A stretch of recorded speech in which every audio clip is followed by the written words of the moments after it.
kita bisa mengerti bahwa kemarahan publik itu belum bisa diredam. Mudah-mudahan ada hasilnya ketika orang mulai mengerti apa sebetulnya yang terjadi itu. Yang pertama tentu adalah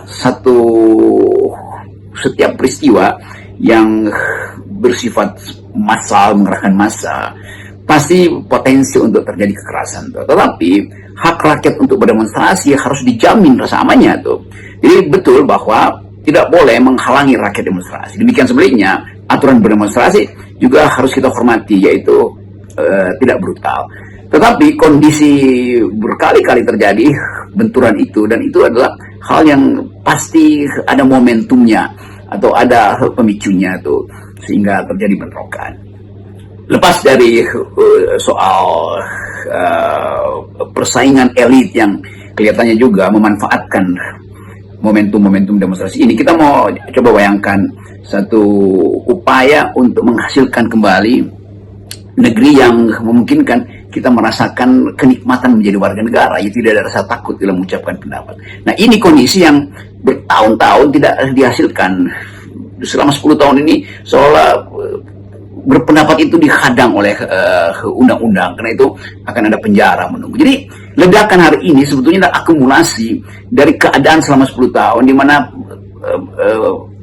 pemerintahan sebelumnya, yaitu Presiden Jokowi, menghalangi ekspresi dengan ancaman-ancaman yang sangat tidak masuk akal, itu undang-undang ITE. Dan sekarang itu seolah outlet yang terbuka sehingga orang tumpah kemarahannya di jalan raya. Itu dasar pikirannya tuh. Tapi lebih dari itu, kita coba lihat juga bahwa ada frustrasi sosial sebetulnya, itu keadaan ekonomi. Jadi jalan raya itu jadi semacam pertemuan antara gumpalan energi yang selama 10 tahun ini tertahan dan kondisi real masyarakat kita yang mengalami kesulitan ekonomi. Dan itu adalah keluhan demokrasi yang akhirnya berujung pada peristiwa tragis. Demo organik yang tidak digerakkan, tapi secara serentak orang keluar dari lorong-lorong karena pertama marah, mau melepaskan dendam, dan kemudian wujud dendam itu ada, yaitu institusi kepolisian. Jadi kepolisian menjadi the common enemy, dan kita tidak tahu apakah kemudian eskalasinya akan mengarah pada pemecatan Listio Sigit, dan eskalasi selanjutnya adalah reposisi atau reformasi kepolisian.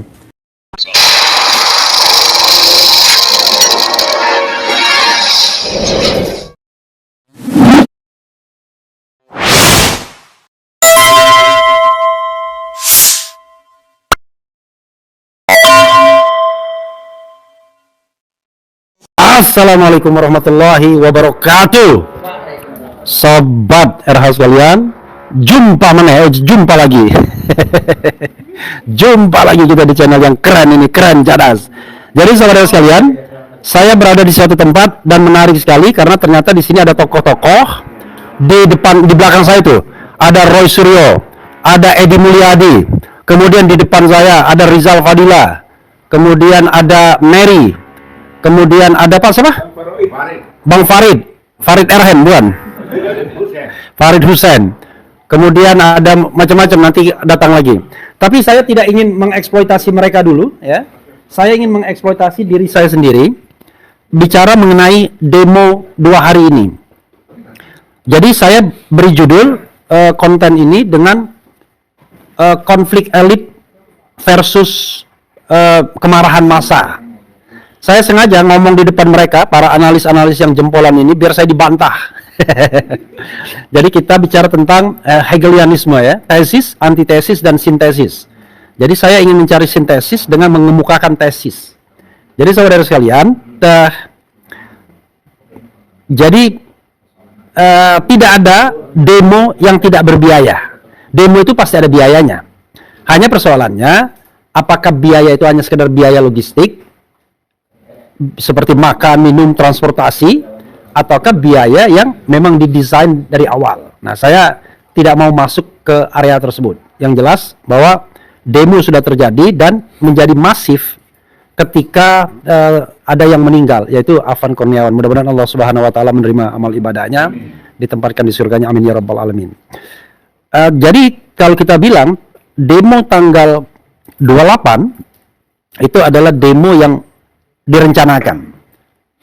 sudah ada izin ke Mabes Polri dan lain sebagainya. Tapi demo tanggal 29 itu adalah demo yang merupakan reaksi terhadap kematian Afan Kurniawan salah satunya.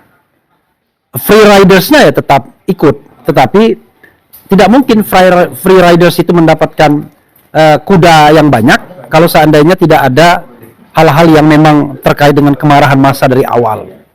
Jadi saudara sekalian, Hendro Priyono misalnya mengatakan bahwa demo itu didalangi atau dibiayai oleh orang yang memiliki kekuatan di luar negeri, bahkan di sana dia bisa melobi otoritas negara tersebut. Oke, satu. Tetapi ada juga rupanya fitnah ke Habib Rizik Syihab dari sebuah badan intelijen semi swasta yang mengatakan bahwa demo ini potensial ditunggangi oleh kelompok-kelompok radikal. Sebutlah Habib Rizik, FPI, dan HTI lagi-lagi ya.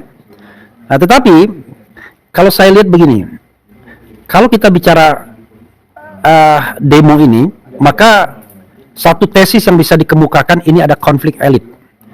Konflik elit yang bertemu dengan kemarahan massa. Saya lihat dari sisi Prabowo misalnya. Dari sisi Prabowo, walaupun Rizal Fadila agak nggak suka sama Prabowo, tetapi ada beberapa gerakan-gerakan Prabowo ya, gerakan-gerakan Prabowo yang menurut saya potensial mengganggu the establishment dari penguasa-penguasa bisnis terdahulu. Jadi kita tahu seperti yang saya katakan di ILC, Indonesia Lawyers Club, Prabowo ini orientasinya sosialistik karena dia mengikuti terah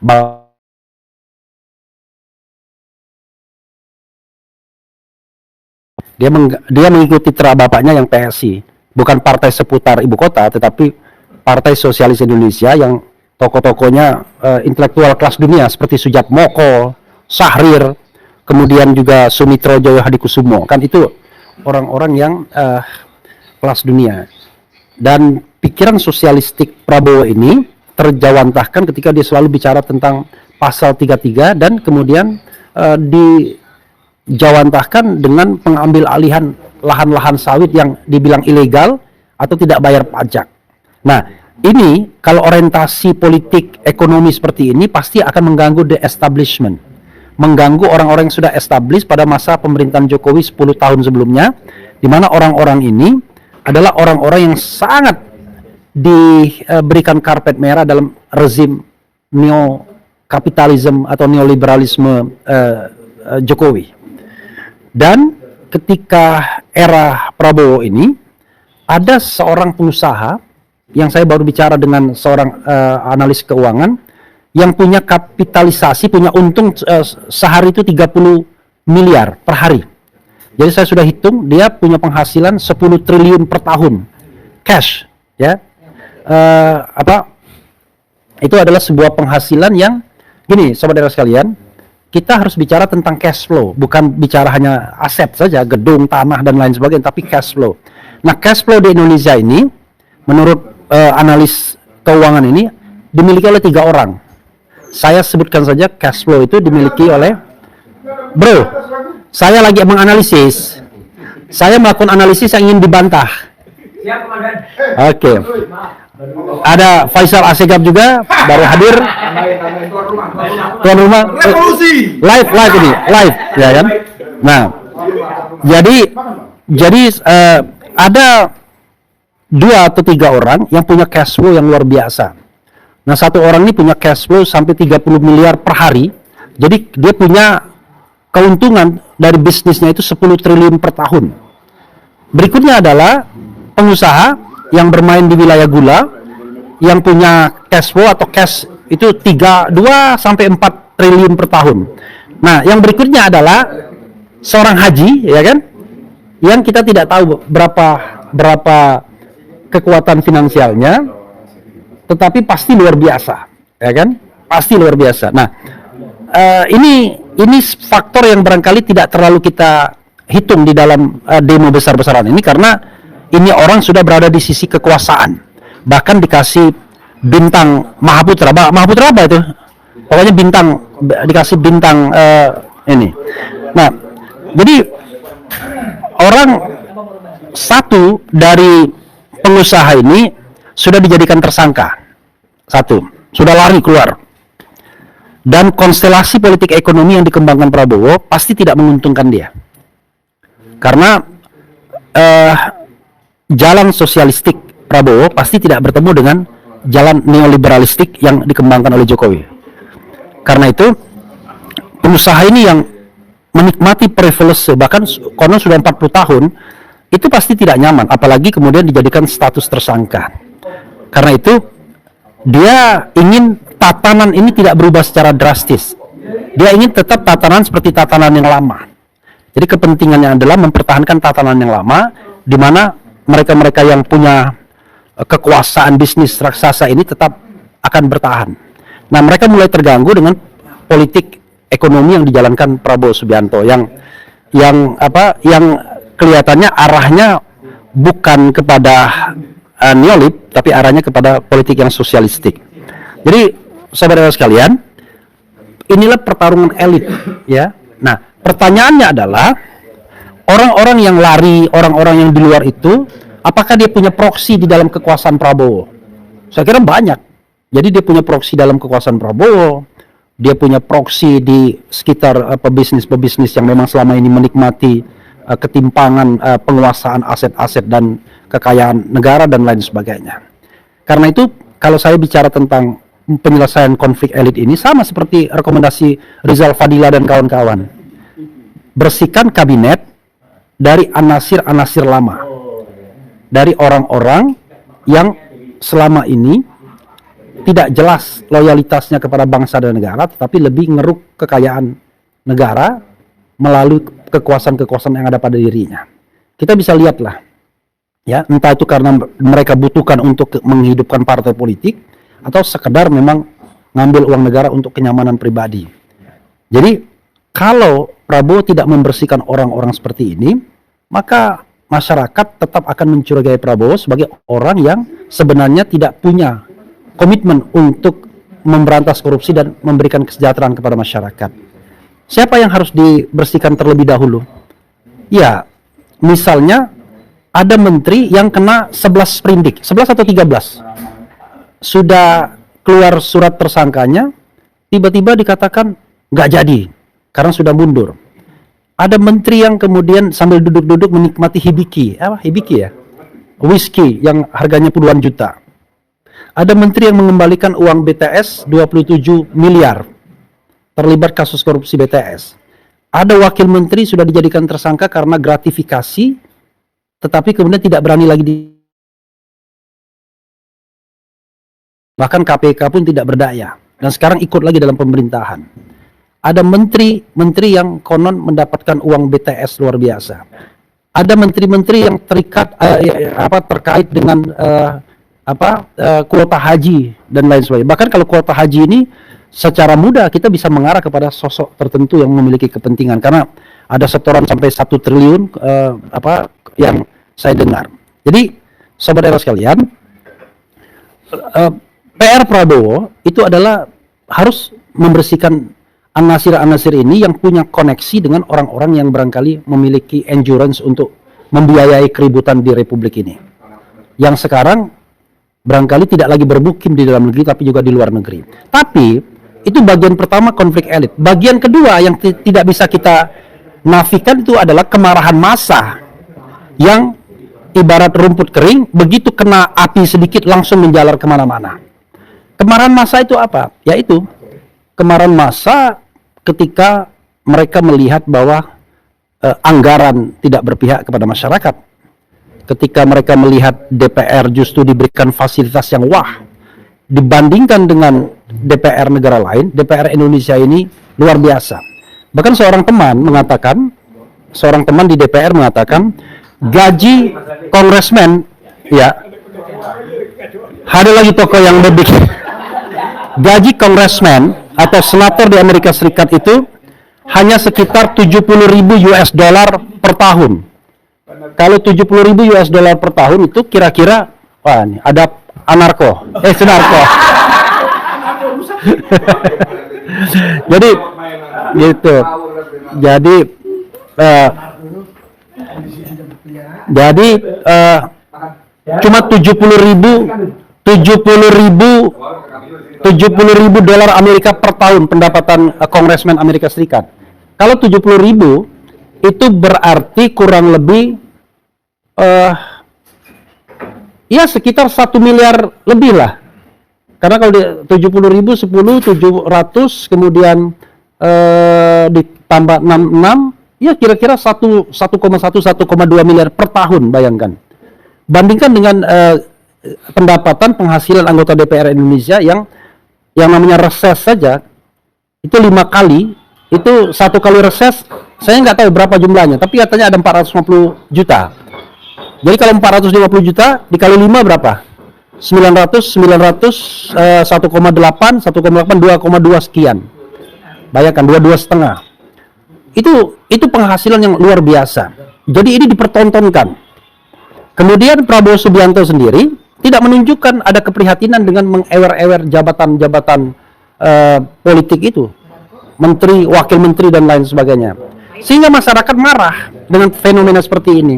Belum lagi kemudian warisan utang dan lain sebagainya. Di satu sisi pemerintah mengatakan fiskal sulit, ya kan, ada kesulitan karena utang pemerintahan yang lalu, tapi di sisi yang lain begitu banyak jabatan yang ditebar, begitu besar fasilitas untuk anggota DPR.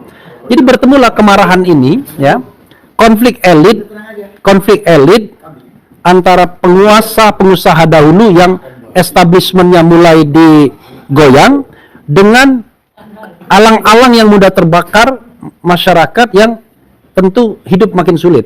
Jadi demo 29 itu adalah demo partisipatif, demo organik yang tidak digerakkan tapi secara serentak orang keluar dari lorong-lorong karena pertama marah, mau melepaskan dendam, dan kemudian wujud dendam itu ada, yaitu institusi kepolisian. Jadi kepolisian menjadi the common enemy, dan kita tidak tahu apakah kemudian eskalasinya akan mengarah pada pemecatan Listio Sigit, dan eskalasi selanjutnya adalah reposisi atau reformasi kepolisian seperti yang diinginkan banyak pihak, agar kepolisian tidak lagi menjadi lembaga yang langsung di bawah presiden, tetapi di bawah Kementerian Dalam Negeri, Kementerian Pertahanan, atau dipecah ke dalam fungsi-fungsi yang dikaitkan dengan kementerian yang ada. Fungsi penegakan hukumnya bisa digabungkan kepada kejaksaan, fungsi Kantipmasnya bisa digabungkan dengan Kemendagri, kemudian fungsi-fungsi lainnya bisa kemudian ke pemerintahan daerah. Jadi dia tidak lagi menjadi sebuah institusi yang powerful, besar dari Sabang sampai Merauke, tapi betul-betul sipil bersenjata. Begitu Sobat Era sekalian, ya. Ini saya sengaja mengemukakan ini untuk dibantah oleh teman-teman di samping-samping saya. Ada Faisal Assegaf, ada Rizal Fadila, ada Maijen Sunarko, kemudian ada Edi Mulyadi, ada Roy Suryo. Untuk Roy Suryo saya kira saya setuju ijazahnya palsu. Bukan ijazah saya palsu. Bukan, nyanya itu kan siapapun kan, nyanya yang memang ijazahnya palsu, ya kan. Jadi gitu Sobat Era sekalian. Jadi Siapa Pak? Iya. saya jadi Kang Rizal, satu kata aja, menurut Kang Rizal apa yang terjadi hari ini dan kemarin itu? Coba. Hah? Oh, mau konferensi pers? Nggak apa-apa juga, nggak semua orang nonton di sini. Kalau karena kan harus membantah ya, gitu, harus membantah. Jadi kalau analisis konvensional gitu, bahwa ada 3 kelompok yang melakukan aksi itu, kelompoknya Jokowi gitu kan, dan kepentingannya, kelompok mafia atau kelompok konglomerasi gitu yang ada di belakangnya, yang punya juga kepentingan mempertahankan posisinya. Lalu kelompok masyarakat juga yang memang sudah sejak awal tidak suka kepada Jokowi dan pemerintahan yang merusak selama 10 tahun. Saya kira itu analisis yang konvensional. Gitu. Nah, mungkin yang tidak konvensional adalah bahwa gerakan ini gerakan kepentingan berdua antara Joko Widodo juga dan Prabowo, gitu ya. Saya kira itu mungkin juga perlu kita analisis gitu, bahwa masing-masing itu memanfaatkan satu pola menciptakan kondisi yang kemudian bagi Jokowi bisa saja itu adalah memperkuat posisinya untuk memproteksi Gibran, gitu kan, sebagai win-win atau mungkin juga loss-loss, tapi itu adalah sinerginya, gitu kan, atau sintesisnya, gitu, dari dialektika tadi. Bagi Prabowo, saya kira juga dengan upaya-upaya yang dia lakukan seperti ini, justru untuk kemudian dia memperkuat posisi dirinya, gitu. Bahwa kekuasaannya ini juga sebenarnya mendapatkan satu dukungan-dukungan, apalagi kalau dia bisa mengatasinya, gitu kan, bahwa persoalan-persoalan dalam negeri termasuk aspirasi yang juga bisa dalam tanda kutip ditunggangi, dia bisa mengatasinya. Dengan begitu Prabowo makin kuat juga, gitu. Nah, akhirnya ujung-ujungnya status quo, gitu. Prabowo tetap ada, Gibran tetap dipertahankan, gitu kan, dengan sebagai titik temu penyelesaian dari kondisi ini, gitu. Daripada ribut-ribut, gitu kan, pro kontra, ya sudah kita selesaikan dengan pendekatan sintesis seperti ini. Itu kalau konteksnya bantahan, gitu ya. Tapi kalau saya konteks yang lainnya adalah isu utama kita adalah turunkan Jokowi, adili Jokowi dan turunkan Gibran. Itu saya kira ini satu aspirasi publik atau aspirasi masyarakat. Itu ini langsung Allahu Akbar nih. Nah, tapi kemudian di mana posisi Prabowo, gitu kan? Saya kira kita juga tidak sekedar memberi sesuatu kepada Prabowo. Prabowo dibatasi waktunya, gitu kan, untuk melakukan langkah-langkah seperti tadi reshuffle, gitu kan, atau penegakan hukum yang lebih independen, gitu kan. Saya kira itu harus diberi jangka waktu. Misalnya, gitu kan, 1 Oktober saja, buktikan dulu, karena selama ini juga disebut tadi pendekatannya ekonomi sosialis, ekonomi kerakyatan, nggak ada juga buktinya pada Prabowo, gitu. Dia nggak ada bukti itu, malah dia juga titipan dari saya masih lebih baik saya mengatakan mulai ada pengambilan kebun-kebun sawit dan lain sebagainya, diskusi pasal 33. Rupanya Rizal Padilla lebih mundur lagi. Oke. Saya tidak melihat itu signifikan. Itu kan dalam konteks ekonomi kerakyatan. Itu enggak signifikan, gitu kan. Masih dalam konteks juga konglomerasi. Itu masih dalam konteks itu. Sehingga gitu, maka isunya, gitu kan, isu publik yang kira-kiranya bisa melakukan perubahan dalam mana yang signifikan adalah yaitu tadi, satu, gitu kan, adili Jokowi. Kedua, turunkan maksulkan Gibran. Ketiga, kalau Prabowo tidak bisa menunjukkan, ya sudah, satu paket saja. Prabowo paket Gibran, Jokowi paket Gibran. Semuanya selesaikan. Gitu, kalau menurut saya, kalau tidak bisa selesai pada jangka waktu yang ditentukan, gitu. Saya kira masalahnya kedaulatan kembalikan lagi pada rakyat, gitu kan. Masalah ini adalah masalah kedaulatan rakyat, gitu kan, perubahan yang dikehendaki oleh rakyat. Saya kira itu, Bang. Ini kalau Rizal Fadila semua di Republik ini agak berat juga pemerintahan Prabowo ini. Ini yang bikin berat pemerintahan Prabowo. Jadi ini kita bicara mengenai press conference kemarin, ya kan, yang di hotel sana, Hotel Arion. Itu kan wilayah Bapak. Oke. Ya, pegang dulu, nanti baru saya tanya.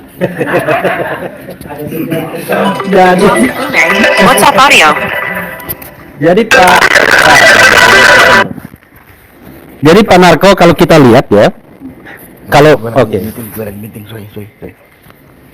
Pak Narko, kalau kita lihat ya, tadi dari Kang Rizal Fadila jelas katanya kuncinya itu tadi, adili Jokowi, kemudian makzulkan Gibran, yang di Allahu Akbar oleh seseorang tadi kan. Nah, itu sesuatu yang rasional, sesuatu yang memang konstitusional, atau ini agenda subversif? Silakan. Makasih Pak Refli. Assalamualaikum warahmatullahi wabarakatuh. Waalaikumsalam warahmatullahi wabarakatuh. Jadi tuntutan adili Jokowi dan makzulkan Gibran itu sangat rasional dan konstitusional. kalau ada yang menolak ini, itu yang irasional dan itu yang tidak konstitusional. Kenapa demikian? Pertama masalah Jokowi. Jokowi itu jadi presiden 2 periode, naik dengan melanggar hukum. Yang baru kita sadari memang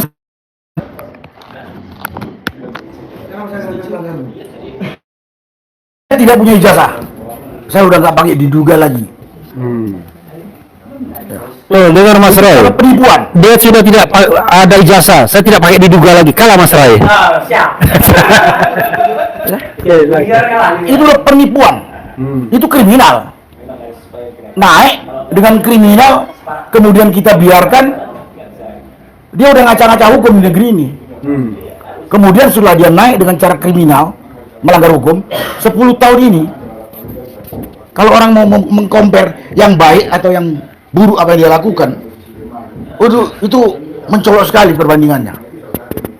Kita lihat aja lah, janji dia kampanye sampai mungkin janji setelah dia jabat ratusan itu, semuanya tidak ada yang diimplementasikan dan merugikan bangsa negara ini.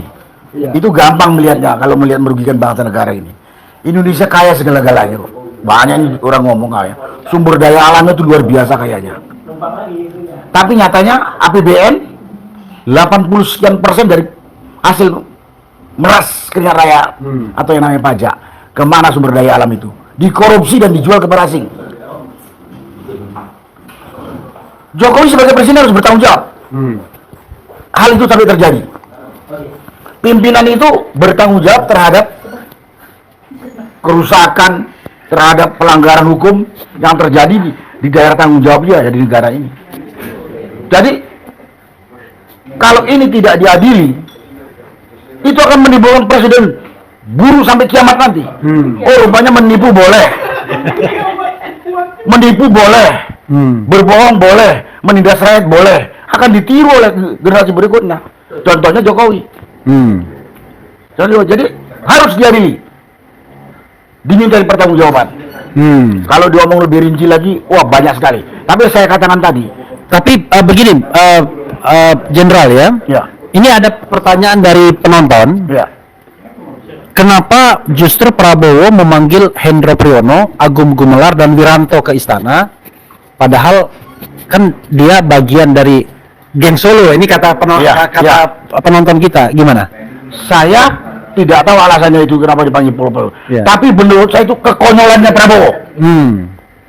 Ini orang sudah menghina, merusak nama baik Prabowo. Dan kita tahu ini orang tadi, siapa tadi? Wiranto dengan Hendro. Hendro dan Agung Gumelar yang dipanggil. Wiranto, Hendro dan Agung Gumelar. Ini bagian dari orang atau kelompok Jokowi yang telah merusak Republik Indonesia ini, negara ini. Kalau dipanggil sama Prabowo, menurut saya ini kekonyolan Prabowo. Tapi bisa jadi kan dipanggil untuk meredam kan? Orang kerusakan ini yang buat si dia kok, dia bagian dari yang membuat kerusakan ini kok. Oke. Kok dipanggil? Ya. Apa?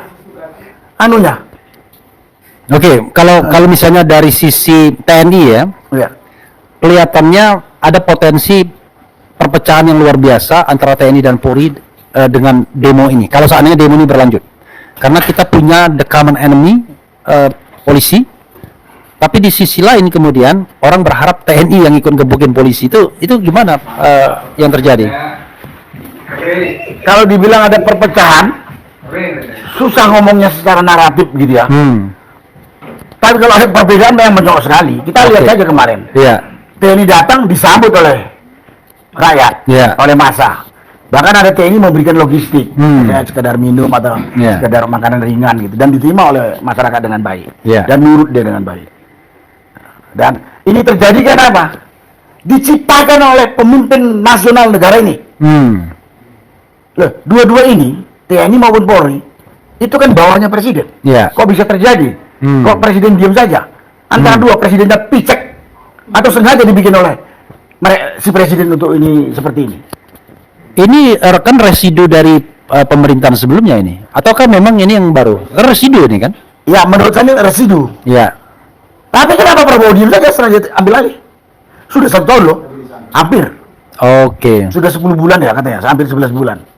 Jadi ada orang berharap begini, dalam pidato kemarin Prabowo langsung mengatakan saya perintahkan Kapolri misalnya pecat Komandan Brimob atau saya berhentikan Kapolri begitu di dalam pidato yang dia berbelasungkawa terhadap Afan Kurniawan. Tetapi banyak yang kecewa karena kok terlalu normatif, tidak ada sebuah tindakan yang menunjukkan bahwa situasi genting, saya bertanggung jawab dan ada harus orang yang bertanggung jawab.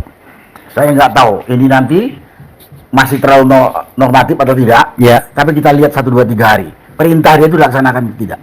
Kalau tidak, saya sudah selalu dengar mulutnya Prabowo itu bilang cuman omong-omong doang. Mudah-mudahan ini nggak omong-omong doang.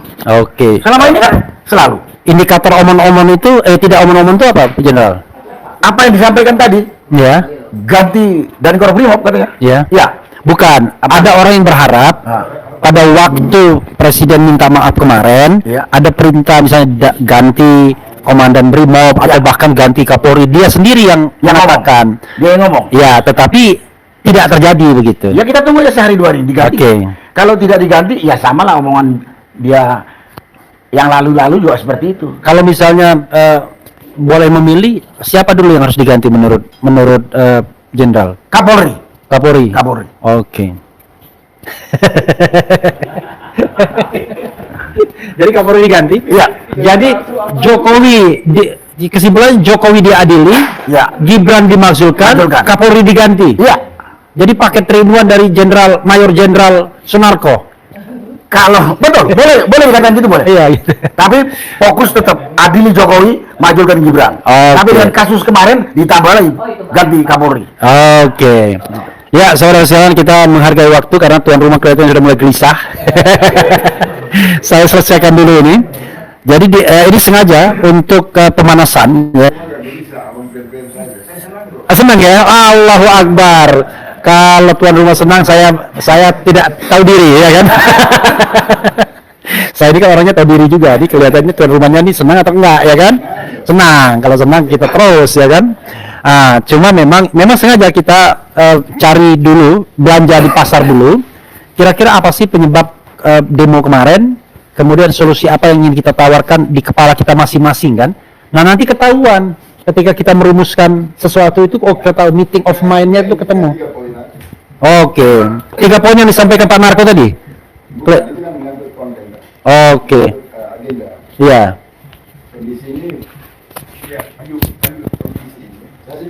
Ya, oke. Banyak juga boleh. Nah, ini kita datang ke sini. Nih, kita belanja masalah ke Faisal Asegaf. Saya mungkin sedikit dan ini penutup.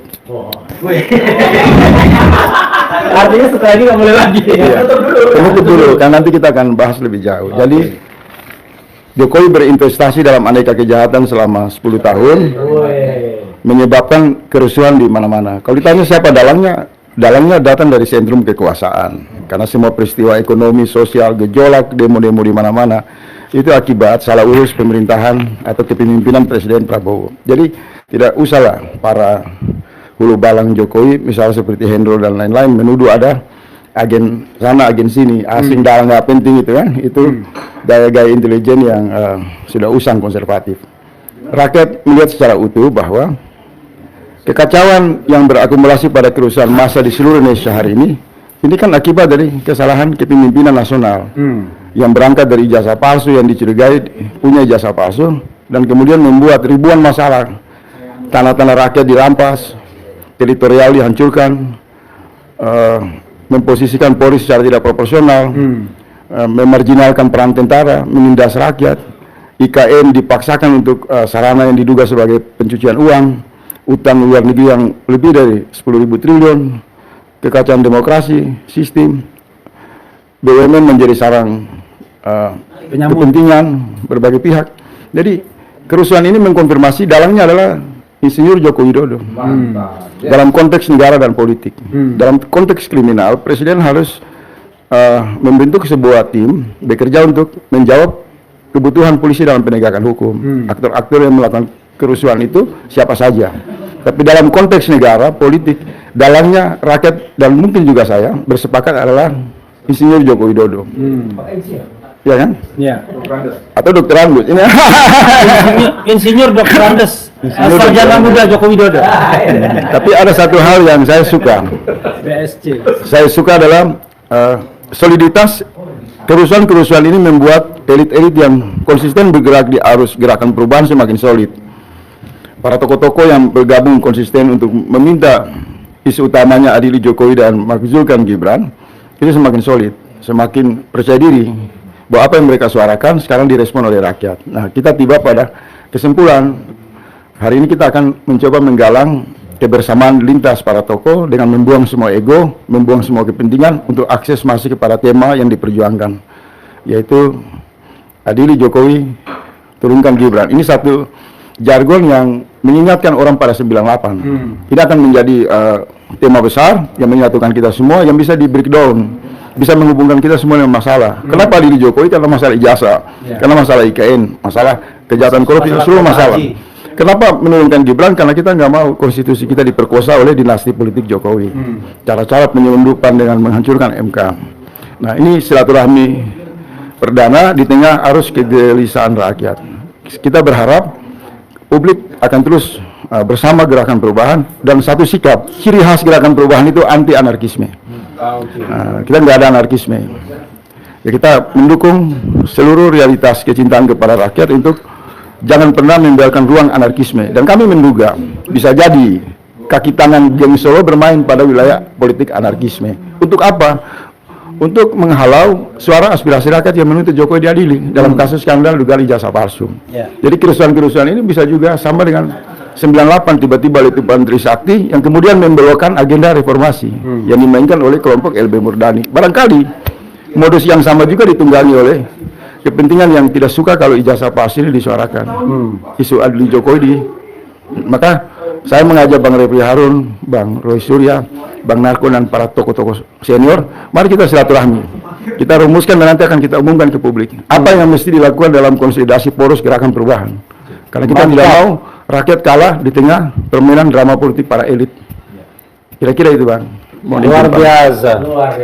Karena sudah ditutup, kita tutup. Nah, kita mau apa? Soalnya.